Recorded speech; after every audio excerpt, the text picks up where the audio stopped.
तो जिन बच्चों को बुरा लगा है तो होपफुली वो पॉजिटिवली काम करेंगे बेटा।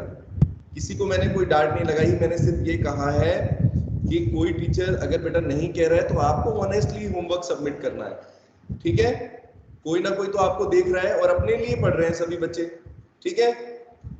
खुद के लिए कामयाब होगे, बोलो खुद ही होगे ना कामयाब पढ़ोगे तो, या मेरे को भी ले जाओगे अपने साथ कहीं पर बाहर, ऐसा तो नहीं होगा, ठीक है। मैं अपने आप ही चला जाऊंगा, आप परेशान मत हो, ठीक है। तो चलो तो कल की क्लास में बेटा पढ़ा था Bohr's atomic model.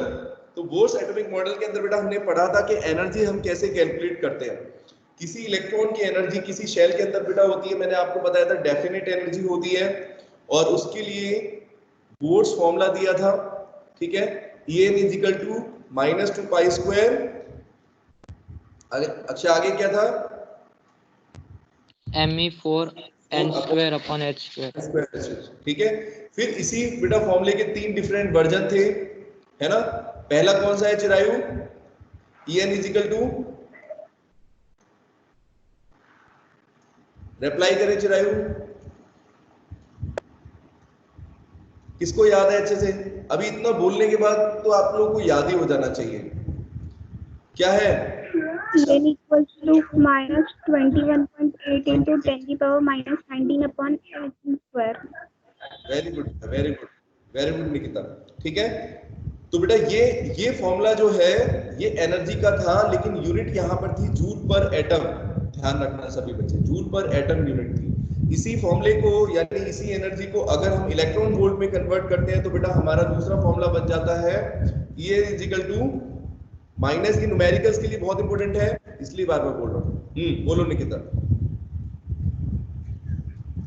13.6 n square upon n square electron, ठीक है बेटा। तो ये एनर्जी जो है इलेक्ट्रॉन वोल्ट में निकालने के लिए, इलेक्ट्रॉन वोल्ट पर एटम। और थर्ड बेटा जो यूनिट थी वो किलो जूल पर मोल है, तो वो कौन बताएगा, चिरायु आप बताइए। What is the energy of electron if we convert in express in joule per mole, kilo joule per mole, कितनी होती है value, En is equal to,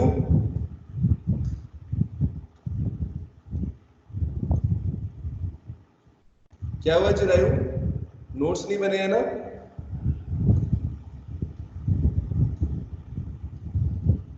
हाँ बेटा देखो मेरी बात सुनो, मेरी बात सुनो सभी बच्चे, सभी बच्चों को बोल रहा हूं मैं ये बात। अगर आप एक दिन की क्लास अटेंड नहीं करते हो तो उसका नुकसान देखो कितना ज्यादा होता है। ऐसे समझो अगर हम सीढ़ियां चढ़ रहे हैं, स्टेयर्स चढ़ रहे हैं दीप्ति, ठीक है, और जब हम सीढ़ियां चढ़ रहे हैं तो हमने गलती से एक स्किप कर दी, एक सीढ़ी स्किप कर दी, तो क्या होगा, इसका क्या नतीजा होगा, एक सीढ़ी आपने स्किप कर दी, एक स्टेयर मिस कर दी, अब क्या होगा, गिरोगे या नहीं धड़ाम से। एक कॉमन सी बात है ये, बिल्कुल सिंपल सी चीज है आपको ये समझाने के लिए कि क्या हाल होगा जब एक क्लास अटेंड नहीं करोगे तो। गौरव समझ में आ रहा है बेटा ये बात, मैंने क्या बोला आपको, आप स्टेयर चढ़ रहे हो स्टेयर केस पर और गलती से एक स्टेयर मिस हो जाता है, 1 बाय 1 ही तो चढ़ते हो या ऐसे उछल जाते हो हनुमान जी की तरह, ऐसा तो नहीं हो सकता, स्टेयर 1 बाय 1 चढ़ते हो। अगर एक स्टेयर मिस होती है तो क्या नतीजा होता है, बहुत बुरी तरह से चोट लग सकती है, क्यों दिशा, ठीक है। तो समझ रहे मेरी बात, एक क्लास को अटेंड ना करना, चलो अगर क्लास अटेंड नहीं करी, नेटवर्क इशू था बेटा, घर में कुछ अर्जेंसी थी, फोन नहीं था, रिकॉर्डेड लेक्चर था आपके पास, रिकॉर्डेड लेक्चर था, उसके बाद भी आपने पढ़ाई नहीं करी, तो मेरी बात को बेटा सीरियसली ले। बार बार बोलना मेरे को पॉसिबल नहीं हो पाएगा, सिलेबस भी कराना है, सिर्फ कहानियां नहीं सुनानी आपको, ठीक है। तो ये मैं इसलिए बोल रहा हूं क्योंकि हर बच्चे से पूछो कि सर ऐसा हो गया, वही 3-4 चीजें हैं, नेटवर्क इशू रहेगा, मैं आपको बताता हूँ नेटवर्क इशू बेटा हमेशा हमारे देश में रहेगा, जब 5G आ जाएगा तब भी रहेगा, उसको भूल जाओ आप, वो बहाना अब चलने वाला नहीं है। जब आपके पास बेटा अगर आप क्लास नहीं ले पाए तो रिकॉर्डेड लेक्चर को देखने में क्या इशू है, कभी भी देख सकते हैं, दिमाग में रहना चाहिए ना कि हमें पढ़ना है, हमें देखना है कि आज क्लास में क्या हुआ, ये इंटरेस्ट कौन जगाएगा सुनील कि क्लास में क्या पढ़ा आज बच्चों ने, बच्चे आगे निकल गए बाकी मैं पीछे रह गया, ये कौन बताएगा आपको? कोई अलग से आएगा? बोलो, भगवान जी उतरेंगे अवतार लेंगे? ऐसा तो नहीं है, मुझे ही बोलना पड़ता है। तो मैं आखिरी बार बोल रहा हूँ बेटा, बार बार मैं नहीं बोल सकता, ठीक है? तो सभी बच्चे ध्यान देंगे, और जिन बच्चों ने कैमरा ऑफ कर लिया बेटा, दोबारा बोल रहा हूँ लास्ट टाइम, कैमरा ऑफ नहीं होना चाहिए किसी का भी। सिर्फ 9 स्टूडेंट हैं यहाँ पर, कैमरा ऑफ मत करो बीच बीच में, ऑन रखो उसको, एक जगह स्टेशनरी रख दो, ठीक है? हितेश्वरी समझ में आ रहा है बेटा आपको? एक तो नोट्स, हाँ बेटा नोट्स टाइमली सबमिट होने चाहिए सभी बच्चों के, ठीक है? As soon as possible.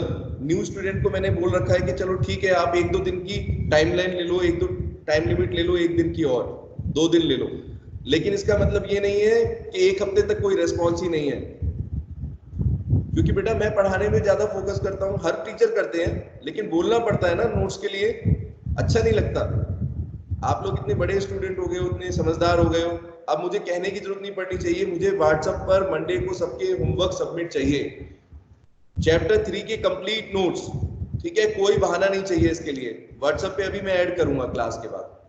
चलो, तो बेटा कल जो हम एनर्जी की बात कर रहे थे, वो उसने किसी इलेक्ट्रॉन की एनर्जी के बारे में बताया, ठीक है? 3 डिफरेंट फॉर्मूले बताए। फिर बेटा हमने रेडियस का फॉर्मूला देखा था। रेडियस अगर हम कैलकुलेट करना चाहें, जो शेल है या जो ऑर्बिट है उसका रेडियस अगर अपने को निकालना है बेटा, तो उसका क्या फॉर्मूला था Deepti? What was the formula? Rn equal to E not n square, ये फॉर्मूला था बेटा, बोलो। Radius of energy equal to E not n square. A not क्या था यहाँ पर? What was A not? Value क्या थी? Radius of first stationary orbit. Area of first stationary, area नहीं radius, radius of first stationary orbit. हाँ, और इसकी वैल्यू रेडियस ही बोला। जितनी वैल्यू कितनी थी? 52.9 पिकोमीटर। बेटा 15 मिनट्स रिवीजन जरूर करो। आप लोगों को देखकर मुझे दिख रहा है कि बहुत सारे बच्चे रिवीजन नहीं कर रहे हैं अभी भी। बेटा 15 मिनट्स क्लास से पहले आने से पहले 15 मिनट या तो मॉर्निंग में कर लो, एक बार 15 मिनट रिवाइज करके बैठो कि आज हमने कल ये चीजें पढ़ी थी, तो एक बार देख लेते हैं क्लास में, पूछूंगा मैं डेली आपसे। इसके बाद बेटा हमने पढ़ा था, अगर मान लो हाइड्रोजन, ये तो बेटा हाइड्रोजन के लिए था, अगर हाइड्रोजन जैसा कोई एटम होगा तो रेडियस कैसे निकालेंगे? A not n square upon z, ये फॉर्मूला था बेटा, है ना? Yes. z बेटा यहाँ पर z क्या था? Atomic mass, atomic number, atomic number of element, atomic number. हाँ गुड बेटा, एटॉमिक नंबर है ये जिस एलिमेंट के लिए आपको निकालना है। हाइड्रोजन के लिए 1 वैल्यू होगी, हीलियम के लिए 2, इस तरीके से एंड सो ऑन, ठीक है? तो ये फॉर्मूला बेटा है इसी का version, A not n square बस अपॉन z आ गया। इसके बाद बेटा आपको मैंने बताया था वेलोसिटी, इलेक्ट्रॉन की कितनी वेलोसिटी होती है किसी शेल के अंदर, क्या फॉर्मूला बेटा हमारे पास? Vn equal to, Sunil formula बताइए।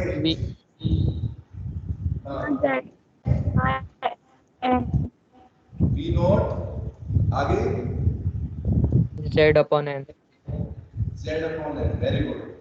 और z बेटा यहाँ पर बताइए, ठीक है? एटॉमिक नंबर हो गया बेटा z, और n हो गया हमारा शेल। यहाँ पर बेटा V नॉट की वैल्यू क्या थी, वो ध्यान रखनी थी आपको।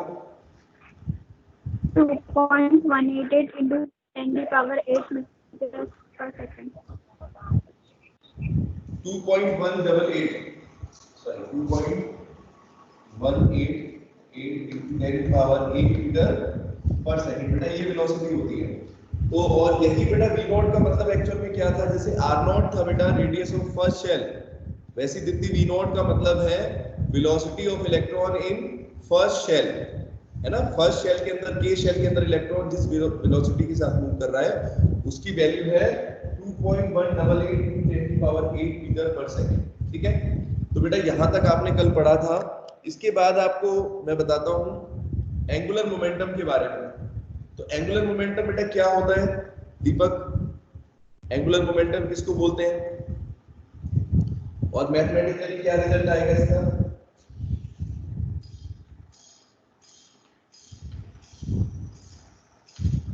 देखो लिखा हुआ है उसमें mvr nh/2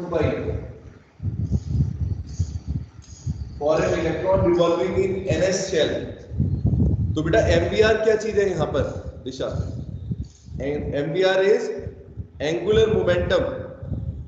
और एंगुलर मोमेंटम क्या था? किसको याद है एंगुलर मोमेंटम किसको बोलते हैं? नहीं पता किसी को? आई थिंक कल की क्लास में मैंने बताया था आप लोगों को। Which have definite values. किसकी वैल्यू बेटा? एक बार रिपीट करो। Of an electron in an atom have definite value. वो तो ठीक है निकिता, आप बोल रहे हो डेफिनेट वैल्यू होगी बेटा। एंगुलर मोमेंटम जो होगा किसी इलेक्ट्रॉन का, उसकी वैल्यू डेफिनेट होगी किसी शेल के अंदर, वो ठीक है। मैं आपसे ये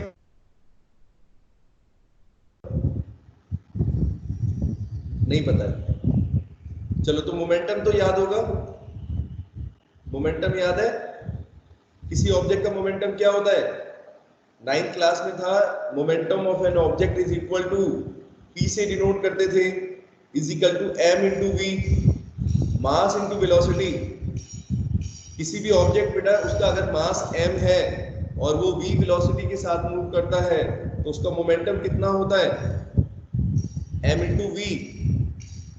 भूल गए? अब तो याद कर लो, ठीक है? तो बेटा ये जो मोमेंटम आपने पढ़ा था ये नोट्स के अंदर नहीं है। Deepti don't look into the notes. कुछ चीजें आपको बतानी पड़ेंगी क्योंकि ये 9th क्लास की है, वो भी बतानी पड़ेंगी ना। अब नहीं आती तो समझाना तो पड़ेगा। तो बेटा एंगुलर मोमेंटम देखो क्या, मैं आपको समझाता हूँ। पहले आप देखो बेटा, जो मोमेंटम आपने पहले पढ़ा था 9th क्लास में, जो मोमेंटम पढ़ा था P = mv, वो बेटा कैसा मोमेंटम होता था? उसको बोलते हैं लीनियर मोमेंटम। फिजिक्स के अंदर है, थोड़ा सा आपको शॉर्ट में बता देता हूँ।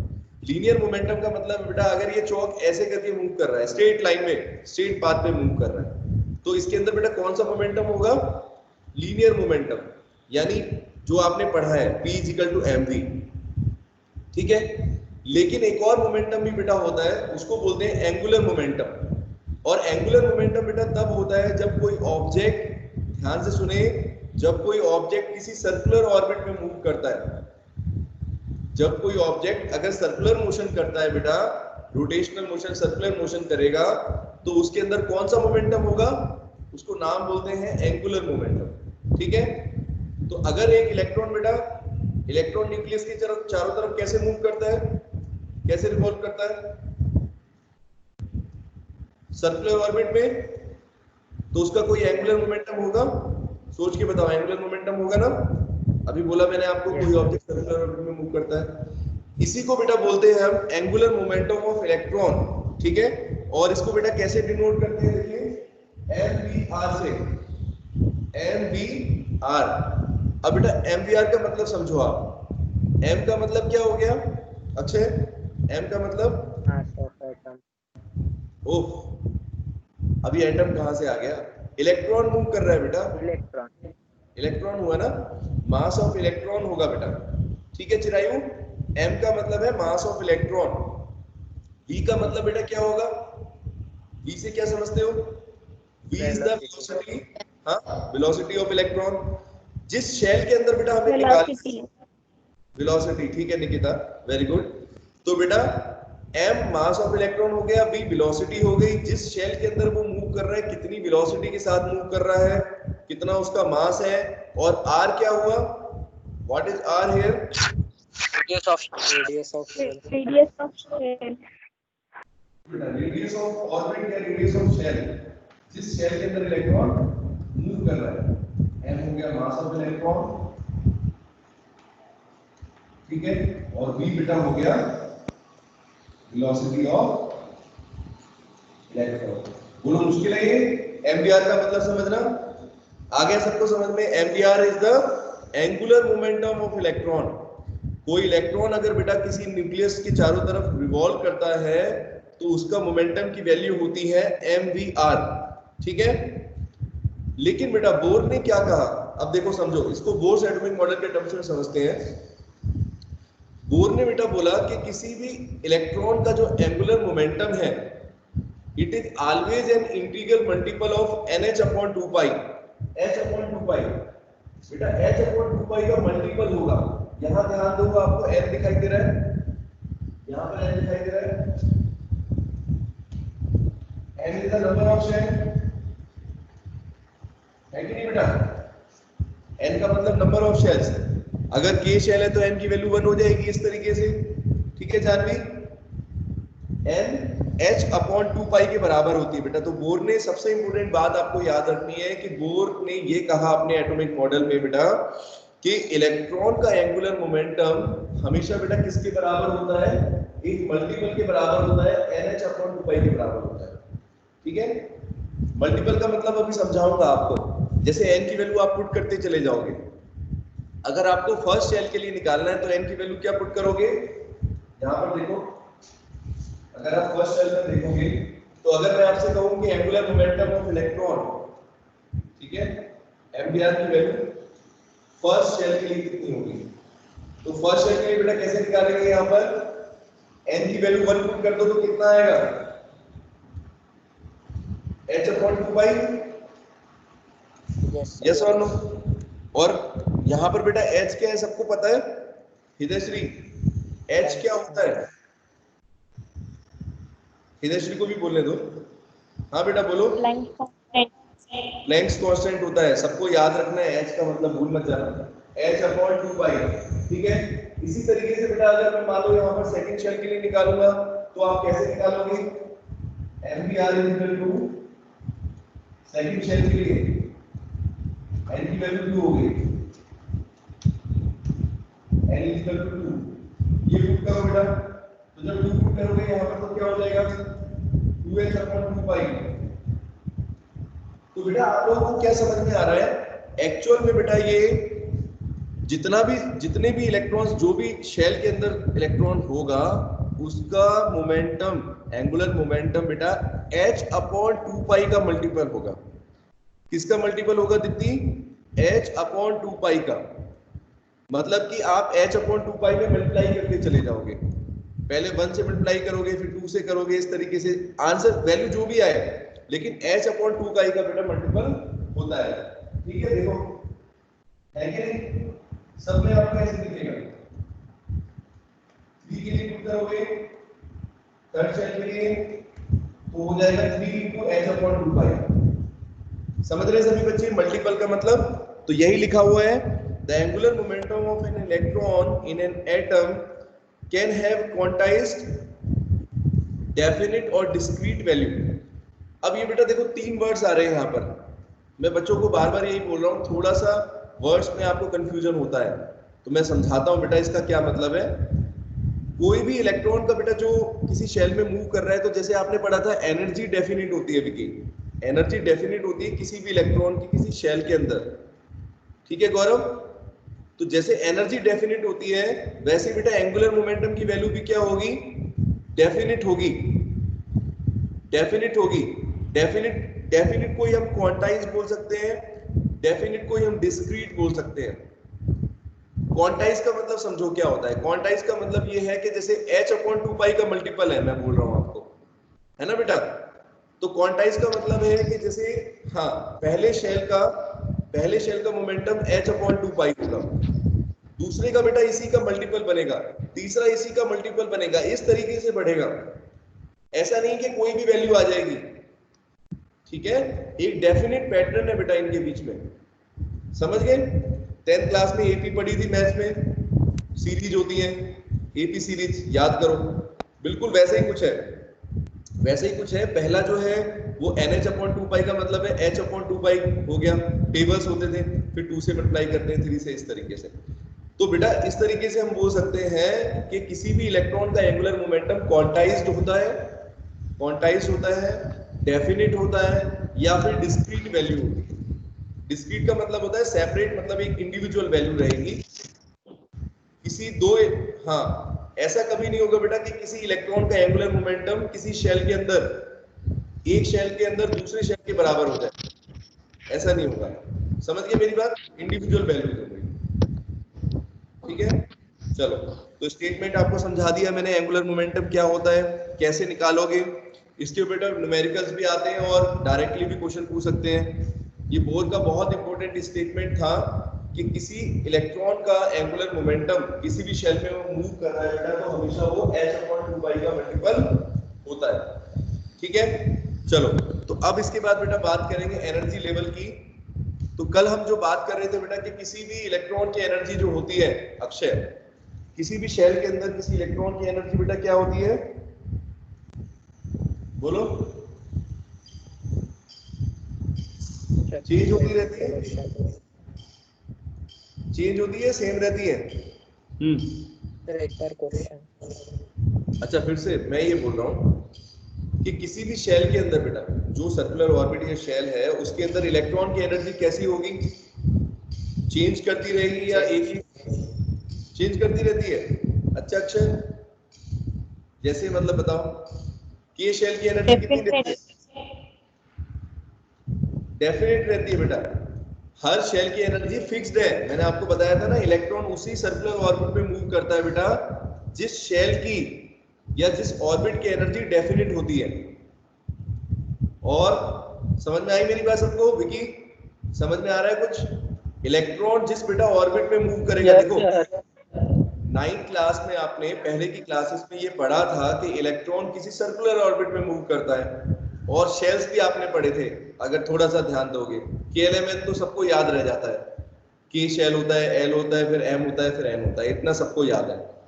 अब बेटा इन शेल की एनर्जी मैं बोल रहा हूँ डेफिनेट होती है, और हमने एनर्जी निकाली भी थी कल। हमने जो फॉर्मूला अभी जो आपको फॉर्मूला 21.8 इससे करके निकाली थी बेटा, तो फर्स्ट शेल की एनर्जी देखो नोट्स में दी हुई है -312 किलो जूल पर मोल।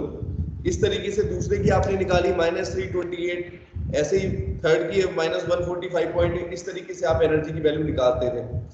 अब बेटा इसके बाद मैंने एक चीज और आपको बताई थी यहाँ पर कि जो सर्कुलर ऑर्बिट्स होते हैं, ठीक है दिशा, ये सर्कुलर ऑर्बिट्स को बेटा हम इन्हीं सर्कुलर ऑर्बिट्स को एनर्जी लेवल्स बोलते हैं।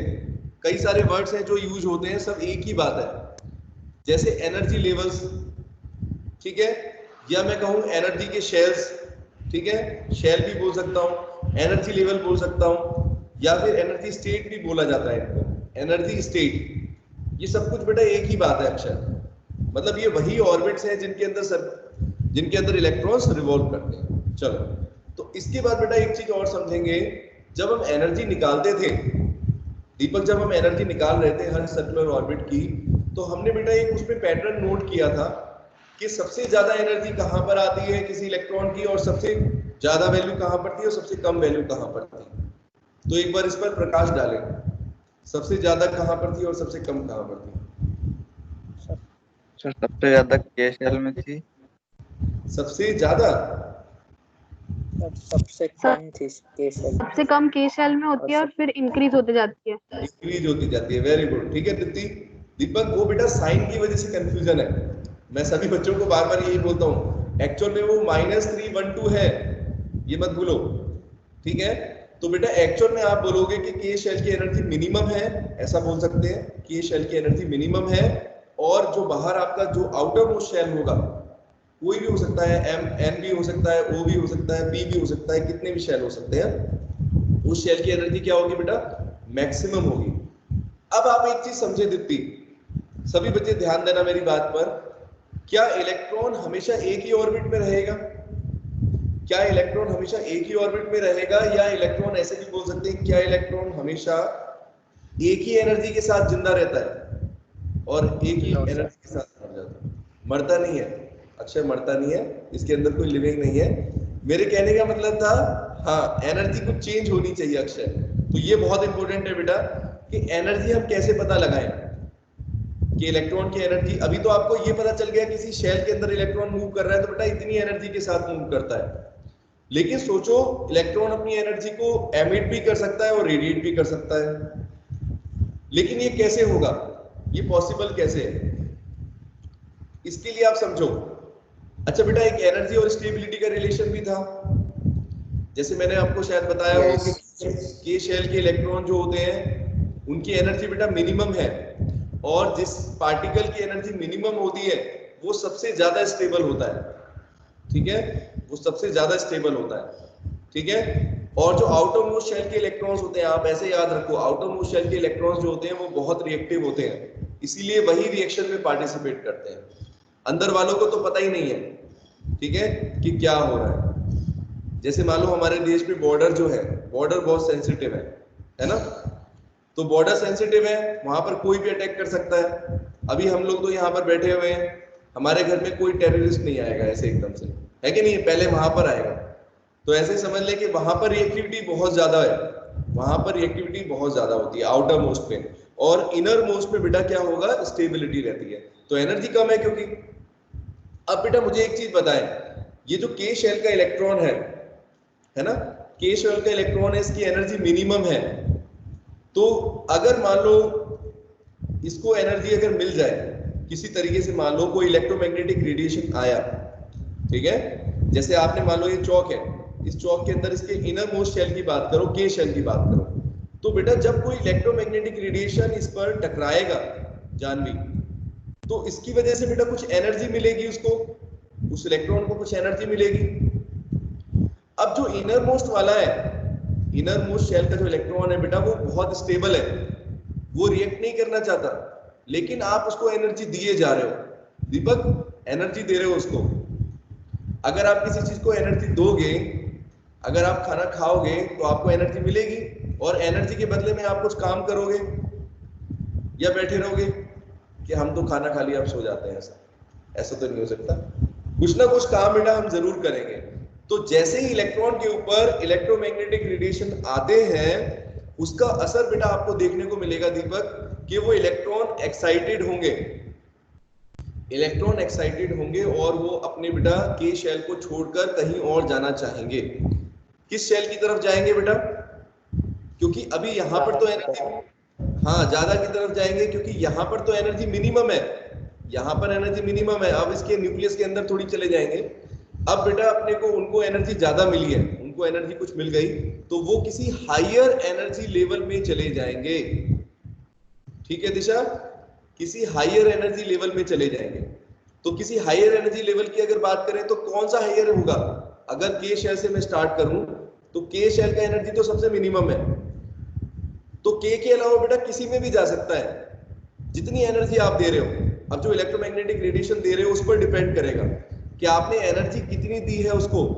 अगर आप एनर्जी थोड़ी दोगे तो वो थोड़ा सा एल तक के से एल तक आ जाएगा, अगर आप ज्यादा एनर्जी दोगे तो हो सकता है वो ओ शेल तक चला जाए, है ना, और बहुत ज्यादा एनर्जी दे दोगे तो फिर वो निकल ही जाए, ऐसा भी हो सकता है, ऐसी बात नहीं है, ठीक है। तो इस तरीके से बेटा इलेक्ट्रॉन जो है एनर्जी को कब एब्जॉर्ब कर रहा है, ध्यान दें सभी बच्चे, इलेक्ट्रॉन एनर्जी को कब एब्जॉर्ब कर रहा है, तो क्या हो रहा है, जब वो बेटा एक हायर लोअर एनर्जी लेवल से हायर की तरफ जाता है, तब बेटा वो एनर्जी को, इसका मतलब क्या करता है, एब्जॉर्ब करता है। तो एक बार डायग्राम से समझते हैं।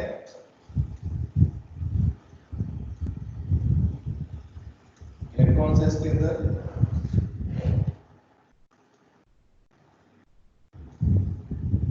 ठीक है, अब बेटा ये शेल्स हैं आपके के एल एम, ठीक है, 4 शेल्स हैं के एल एम एल। अब मान लो के शेल का इलेक्ट्रॉन बेटा क्या हो रहा है, यहाँ पर के शेल का इलेक्ट्रॉन था ये मान लो, अब ये के शेल का इलेक्ट्रॉन बेटा मान लो एन शेल की तरफ भाग गया, ठीक है, और ऐसा ये कब करेगा अक्षय, जब आप इसको क्या करोगे, एनर्जी देंगे, एनर्जी देंगे, और एनर्जी आपको पता है वो क्या होती है, फोटोन या क्वांटम की फॉर्म में ट्रेवल करती है। एनर्जी कैसे दोगे, यस, कोई इलेक्ट्रोमैग्नेटिक रेडिएशन, जैसे मान लो आप ऐसे समझ लो ये चौक है ना, चौक के ऊपर मैं कोई टॉर्च मारूं, अभी दिखेगा नहीं आपको, लेकिन एक्चुअल में बेटा क्या हो रहा होगा, इसके अंदर के जो इलेक्ट्रॉन होंगे वो उस एनर्जी को बेटा एब्जॉर्ब कर लेंगे, ठीक है दिशा, और के शेल को छोड़कर बेटा किसी और शेल में आ जाएंगे। तो मान लेते हैं एन शेल पर आ गए, एन शेल पर आ गए, के से एन पर आ गए, ठीक है। तो बेटा यहाँ पर बेटा एक्चुअल में क्या हो रहा है, electron is moving from ground state, इसको ग्राउंड स्टेट भी बोलते हैं। जो लोअर एनर्जी लेवल होता है, ये देखो बेटा, लोअर एनर्जी लेवल बेटा जो होता है उसको ग्राउंड स्टेट भी बोलते हैं। इस ग्राउंड स्टेट को छोड़कर बेटा ये किस में आ जाएगा, एक्साइटेड स्टेट बोलते हैं इसको बोलते हैं एक्साइटेड स्टेट, ठीक है। और जो कि क्या होगा, higher energy level, higher energy level. तो बच्चों ऐसा जब होगा, ग्राउंड से एक्साइटेड में कब जाएगा, जब एनर्जी को बेटा क्या करेगा, बोलो, एब्जॉर्ब करेगा। ध्यान रखिए सभी बच्चे, इलेक्ट्रोमैग्नेटिक रेडिएशन या एनर्जी को बेटा क्या कर रहा है, एब्जॉर्ब कर रहा है। सबको आगे समझ बेटा? Yes sir. कैसे ध्यान रखना आप? Yes sir. इसको समझने के लिए ध्यान रखना, के शेल से ध्यान रखना। के शेल जो है वो आसानी, के शेल का इलेक्ट्रॉन आसानी से एनर्जी को एब्जॉर्ब करेगा बेटा, और वो किसी भी शेल में जा सकता है। अब आयुष देखिए बेटा ध्यान से, सभी बच्चे ध्यान दें मेरी बात। ऐसा नहीं है कि हमेशा के शेल का इलेक्ट्रॉन ही ऐसा करेगा दीपक, और भी शेल के इलेक्ट्रॉन भाग सकते हैं। जैसे मान लो अगर के शेल का इलेक्ट्रॉन भाग रहा है किसी भी शेल की तरफ, तो एल शेल का इलेक्ट्रॉन भी एनर्जी एब्जॉर्ब कर सकता है ना दीप्ति? और एल शेल का इलेक्ट्रॉन किधर की तरफ जाएगा एनर्जी को एब्जॉर्ब करने के बाद, ये इंपॉर्टेंट है। क्या वो के में आएगा या फिर ऊपर की तरफ जाएगा? ऊपर की तरफ। हाँ, ये चीज याद रखना, भूल मत जाना। अभी आप लोगों को समझ में आ गया है, लेकिन बच्चे बेटा इसमें इतना कंफ्यूज होते हैं, कुछ चीजों में इतना कंफ्यूज होते हैं, उनको 4 बार बतानी पड़ती है बात, फिर भी उसके बाद वो वही पूछते हैं कि सर कहाँ जाएगा इलेक्ट्रॉन। तो इसीलिए बेटा ध्यान रखो, अब ये बेटा कोई भी इलेक्ट्रॉन जो एनर्जी एब्जॉर्ब कर रहा है, चाहे वो किसी भी शेल को बिलोंग करता हो, बेटा मैंने क्या बोला, किसी भी शेल को बिलोंग करता हो, चाहे के शेल को करता हो, एल को या एम को, ठीक है, वो हमेशा बेटा एनर्जी एब्जॉर्ब करके बाहर की तरफ जाएगा, ठीक है, हायर एनर्जी लेवल की तरफ जाएगा। और ये बात आप ध्यान रखो कि हायर एनर्जी लेवल बाहर की तरफ है और लोअर एनर्जी हमेशा अंदर की तरफ होता है, ठीक है। इस लोअर एनर्जी लेवल को बेटा हम बोलते हैं ग्राउंड स्टेट। क्या बोलते हैं? Ground state. जैसे अपने बिल्डिंग्स के अंदर होता है ना ग्राउंड फ्लोर, टॉप फ्लोर, समझते हो? तो ग्राउंड फ्लोर मतलब सबसे कम एनर्जी वाला। ग्राउंड स्टेट का मतलब बेटा क्या है? मिनिमम एनर्जी हो जिसकी, जहां से इलेक्ट्रॉन मिनिमम एनर्जी लेवल से कहीं हायर की तरफ जा रहा हो। और हायर एनर्जी लेवल को बेटा क्या बोलेंगे? जानवी क्या बोलेंगे बेटा हायर एनर्जी लेवल को? Excited state. Excited state. मेरी बात सबको समझ में आ गई है? बताएं, ठीक है? Yes sir. और बेटा अगर मैं एनर्जी निकालना चाहूँ, यस सर। अब आप मुझे एक चीज बताओ, ध्यान से सुनना। जो इलेक्ट्रोमैग्नेटिक रेडिएशन बेटा एनर्जी जो एब्जॉर्ब करेगा, जो भी इलेक्ट्रॉन एनर्जी एब्जॉर्ब करेगा, क्या वो एनर्जी इन शेल्स की एनर्जी के डिफरेंस के बराबर होगी? देखो, E2 minus E1 that is delta E, वो किसके बराबर होगी बेटा? H के बराबर होगी। बोलो, जैसे मान लो, या इसको EF माइनस EI ले सकते हो। EF का मतलब बेटा क्या है? Final shell, energy of the final shell, electron कहां जा रहा है? एनर्जी इन, F का मतलब फाइनल है, एक्साइटेड स्टेट के अंदर जो एनर्जी है ना बेटा। और EI का मतलब क्या हो गया? Energy in ground state.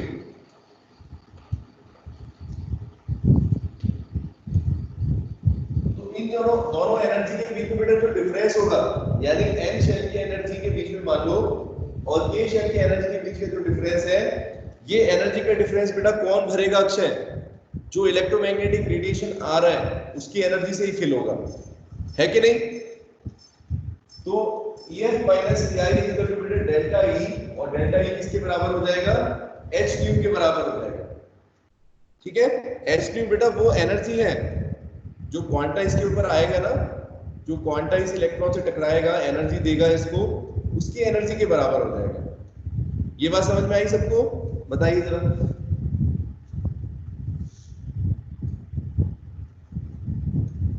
Yes sir. ठीक है, तो बेटा ये तो हुआ आपका अभी जो मैंने ये डायग्राम आपको समझाया है, ये जो चीज समझाई है ये तब मैं बता रहा हूं जब इलेक्ट्रॉन बेटा ग्राउंड स्टेट से एक्साइटेड स्टेट में जाएगा। ठीक है दीपक, ग्राउंड स्टेट से एक्साइटेड स्टेट में, मतलब ऐसे समझ लो कि मेरे को पैसे मिले, मेरे को सैलरी अच्छी मिल रही थी तो मैं आ गया इधर, है ना, मैं दिल्ली से यहाँ की तरफ आ गया। ठीक है दीपक, ठीक है। और अब एक्साइटेड स्टेट से वापस भी इलेक्ट्रॉन आ सकता है, हो सकता है गौरव? Yes. हम अपनी एक्साइटेड स्टेट से इलेक्ट्रॉन वापस भी आ सकता है। ग्राउंड स्टेट क्या है मेरी, किसी की ग्राउंड स्टेट क्या है? आप लोग आते हो ना स्कूल की तरफ, फिर वापस आते हो घर की तरफ, है ना। तो जब जाते हो दीप्ति, तो जाते हो तब एनर्जी के साथ आते हो, है ना, फिर वो एनर्जी वहां पर कंज्यूम हो जाती है, फिर वापस एनर्जी के बिना आ जाते हो। ऐसे ही कुछ है इलेक्ट्रॉन के साथ। इलेक्ट्रॉन जब गया था अक्षय तो एनर्जी मिली थी उसको, एनर्जी थी उसके पास, है ना, इसलिए वो चला गया स्कूल की तरफ, कॉलेज की तरफ भागा।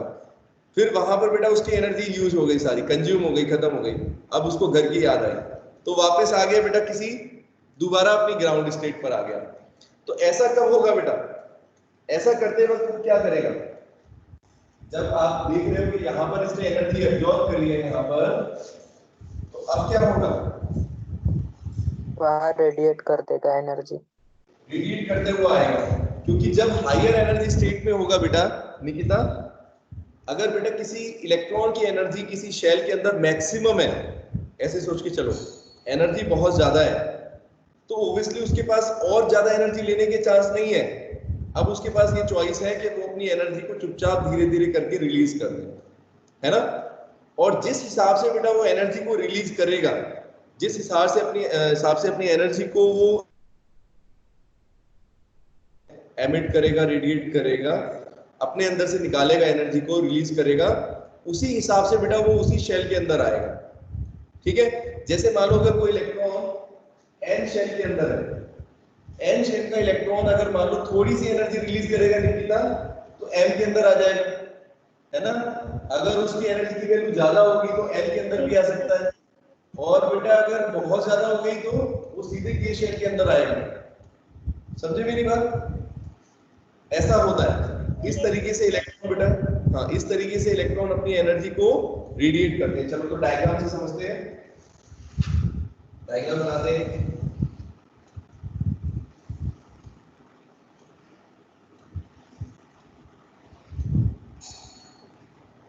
ये बेटा आपका न्यूक्लियस हो गया, है ना। ये बेटा इस शेल से आपके के एल एम और एन शेल,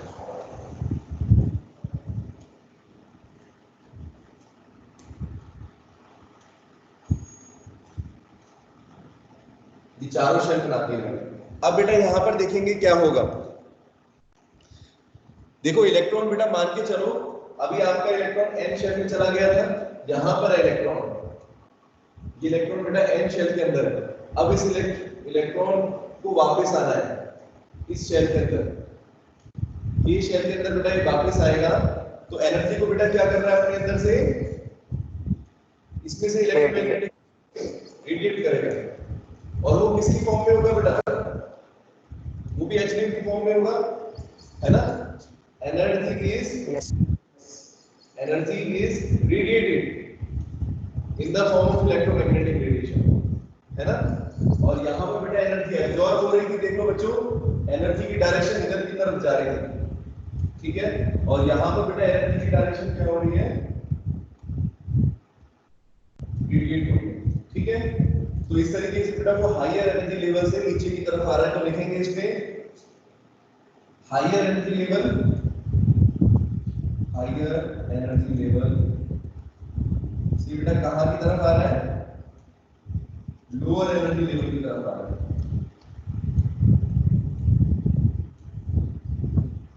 ठीक है। और ऐसा करते हुए बेटा वो एनर्जी को क्या करेगा? रेडिएट करेगा, ठीक है, एनर्जी को रेडिएट करेगा। हायर एनर्जी लेवल को जैसा बताया था आपको एक्साइटेड स्टेट बोल सकते हैं गौरव, इसको बेटा एक्साइटेड स्टेट बोल सकते हैं, इसको एक्साइटेड स्टेट बोल सकते हो और इसको ग्राउंड स्टेट बोल सकते हो, ठीक है। तो इसलिए अब कोई कंफ्यूजन नहीं होगा कि ग्राउंड स्टेट कौन सी थी, ठीक है। ग्राउंड स्टेट तो आपकी कम एनर्जी लेवल को ही बोलेंगे, लेकिन इस बार इलेक्ट्रॉन बेटा जो है वो हायर से वापस लोअर की तरफ आ रहा है। बहुत ही सिंपल है, लेकिन इसमें कंफ्यूजन बहुत ज्यादा होती है। अगर आपने अभी बेटा पढ़ा है, मैं सभी बच्चों को यही कहता हूँ, एक बार रिवाइज जरूर करना, एक बार खुद पढ़ने की कोशिश करना नोट्स में से, तभी सबको अच्छे से समझ में आएगा, नहीं तो भूल जाओगे। फिर दोबारा पूछूंगा कि एक्साइटेड स्टेट में क्या होता है, फिर दोबारा कंफ्यूज होने लग जाओगे। किसी एक चीज को याद कर लो, एक सिनेरियो को याद कर लो बेटा। एक सिनेरियो को अगर याद कर लेंगे कि हमारा जो higher energy lower energy level था, ये शेल था, इससे बेटा अगर एन की तरफ गया था तो एनर्जी बेटा उसको एब्जॉर्ब करनी पड़ी, तभी जाके वो हायर एनर्जी लेवल पे पहुंचा। इसी तरीके से यहाँ पर उसका उल्टा हो गया, अपोजिट जस्ट। ठीक है, किस किस को नहीं आया बेटा पूछ सकते हो। आई थिंक सबको आ गया है। विकी आया बेटा समझ में? Yes sir. चलो गुड। तो बेटा ये तो हुआ, मैंने आपको बताया किस तरीके से इलेक्ट्रॉन एनर्जी को बेटा एब्जॉर्ब करते हैं और रेडिएट करते हैं। ठीक है गौरव बेटा, एक जगह कैमरे को रख दो, क्यों परेशान हो रहे हो? बैठ जाओ ना, आराम से एक जगह बैठ जाओ। ठीक है, खड़ा क्यों है? बैठ जाए आराम से, और क्या, कोई प्रॉब्लम नहीं बेटा, आराम से बैठ के पढ़ो। ठीक है, अच्छा बैठा हुआ है ठीक है, आराम से रखो।